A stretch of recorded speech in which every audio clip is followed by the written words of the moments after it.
ഒരു പെണ്ണിന്റെ ക്വാളിറ്റി അതാണ്. അബൂബക്കർ സിദ്ദീഖിനെ വിളിക്കുന്ന 8 കവാടങ്ങൾ വിളിക്കണമെങ്കിൽ ഇന്ന് പെണ്ണുങ്ങൾക്ക് നിസ്കാരത്തിന്റെ കുറവില്ല.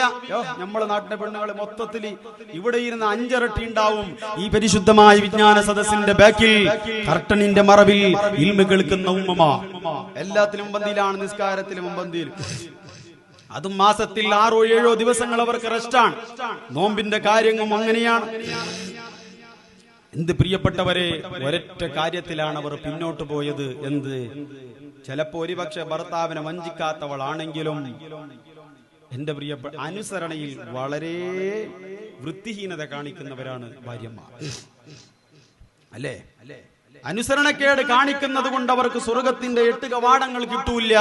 ഈ പറഞ്ഞ 4 ക്വാളിറ്റി ഉണ്ടെങ്കിൽ അബൂബക്കർ സിദ്ദീഖ് റളിയല്ലാഹു തആല അൻഹുവിനെ മാടി വിളിക്കുന്ന സ്വർഗത്തിന്റെ 8 കവാടങ്ങളും അവളെ മാടി വിളിക്കുമെന്ന് ഹബീബുനാ റസൂലുള്ളാഹി പറഞ്ഞു വരുന്നതിന്റെ പ്രിയപ്പെട്ടവരെ, ഏത് കാര്യത്തിലും അബൂബക്കർ റളിയല്ലാഹു തആല അൻഹു മുമ്പന്തിയിലാണ്. അതുകൊണ്ടാണ് അല്ലാഹുവിന്റെ റസൂൽ പറഞ്ഞത്, അബൂബക്കറേ, സ്വർഗ്ഗത്തിന്റെ 8 കവാടങ്ങൾ നിന്നെ മാടി വിളിക്കും അബൂബക്കറേ. അല്ലാഹുവിന്റെ പരിശുദ്ധ റസൂലിന്റെ പ്രിയപ്പെട്ടവരെ, ഏത് കാര്യവും മുമ്പന്തിയിലാണ്.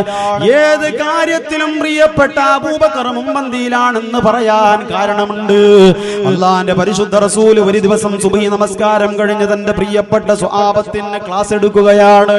എല്ലാ ദിവസവും ക്ലാസ് എടുക്കാറുള്ള സ്വഹാബത്ത്, ദീന് പറയാറുള്ള പ്രിയപ്പെട്ട മുത്തു റസൂലുള്ളാഹ്, അന്ന് ആ പ്രിയപ്പെട്ട സ്വഹാബത്തിന് ക്ലാസ് എടുക്കുന്നതിന്റെ മുമ്പ് 2-3 ചോദ്യങ്ങൾ ചോദിക്കുകയാണ്. 2-3 ചോദ്യങ്ങൾ ചോദിക്കുകയാണ്.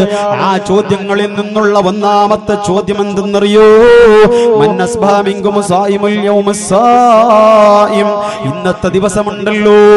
ഇന്നത്തെ ദിവസമുണ്ടല്ലോ നിങ്ങളുടെ കൂട്ടത്തിൽ നോമ്പെടുത്തയാളാരാണ്?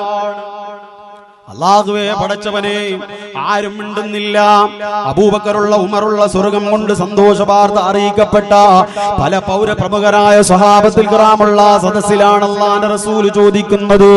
എന്റെ പ്രിയപ്പെട്ടവരെ, അബൂബക്കർ സിദ്ദീഖ് റളിയല്ലാഹു തആല അൻഹുള്ള ആ സദസ്സിലുണ്ടല്ലോ അല്ലാഹുവിന്റെ റസൂൽ ചോദിക്കുമ്പോൾ ഉമർ പറഞ്ഞു, നബിയേ, ഇന്നലെയുണ്ടല്ലോ ഞാൻ നോമ്പെടുത്തിരുന്നു നബിയേ, ഇന്നലെ ഞാൻ നോമ്പെടുത്തിരുന്നു നബിയേ, ഇന്ന് ഞാൻ നോമ്പെടുത്തിട്ടില്ല നബിയേ.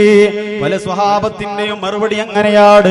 പക്ഷേ അബൂബക്കർ സിദ്ദീഖ് റളിയല്ലാഹു തആല അൻഹു പറഞ്ഞു, യാ റസൂലല്ലാഹ്, അല്ലാഹുവിന്റെ റസൂലേ, ഞാൻ ഇന്നത്തെ ദിവസം നോമ്പെടുത്തിട്ടുണ്ട് നബിയേ. അല്ലാഹുവിന്റെ റസൂൽ രണ്ടാമത്തെ ചോദ്യം ചോദിക്കുകയാണ്. ആരോടാ ചോദിക്കുന്നതെന്നും